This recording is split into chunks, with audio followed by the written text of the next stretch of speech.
ça m'amène à parler de ton chandail. Mm-hmm.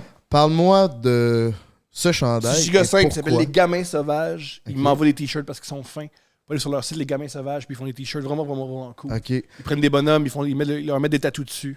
Est-ce que tu écoutais dans une galaxie près de chez vous? J'écoutais dans une galaxie près de chez vous. C'est une des raisons pourquoi j'ai commencé à devenir... je voulais devenir humoriste.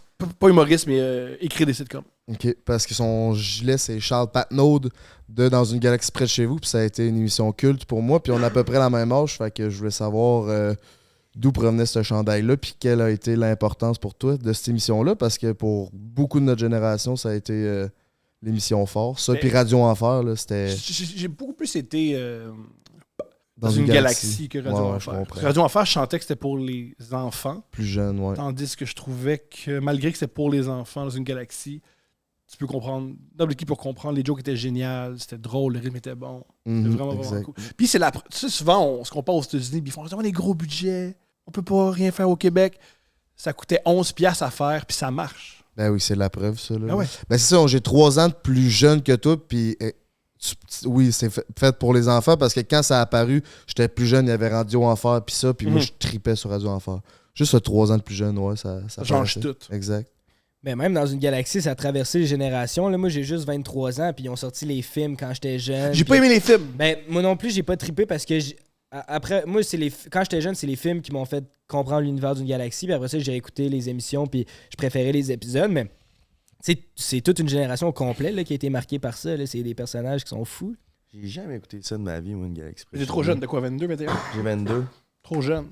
Ben non, il y a quand même beaucoup de monde de mon âge qui l'écoutait. là. Ouais, mais toi, tu viens d'un milieu anglophone, C'est ça, fait que c'est- ta j'ai mère te écouté tout mettait en clairement anglais, pas j'ai ça. jamais là. écouté. Ah, t'écoutais quoi en anglais? J'écoutais iCarly, man. Aïe, aïe! C'est un autre vibe! Ouais, mais moi, C'est avec, un autre vibe! c'était bon quand même. C'est autre chose! Ouais! Autre chose! Anna Montana. J'aimais bien les Simpsons, là, mais en anglais, pas en français. Oui, en anglais, c'est meilleur. Par contre, Krusty, fait par Marc Labrèche, il est plus drôle qu'en anglais. Ça se peut. Ça, mon épisode favori, c'est celui où il y a Homer, Krusty se part une école de clones de Krusty pour pouvoir continuer à juste niaiser puis gambler. Et Marc Labrèche qui interprète Krusty, qui gage contre les Harlem Globetrotters, c'est l'affaire la plus drôle au monde. Ah ouais, hein? C'est hilarant. Je trouve que Krusty, comment il le fait en français, c'est que c'est pas drôle. C'est vraiment un gars, à chaque fois que ça vient des nerfs, ça vient du cœur. C'est extraordinaire. Comment il crie, je trouve ça magnifique. Marc Labrèche, c'est un des meilleurs acteurs du Québec, je pense. Ah, de la planète. De la planète. Il est extraordinaire. C'est un hoster. Ouais, il est vraiment bon. Vraiment bon.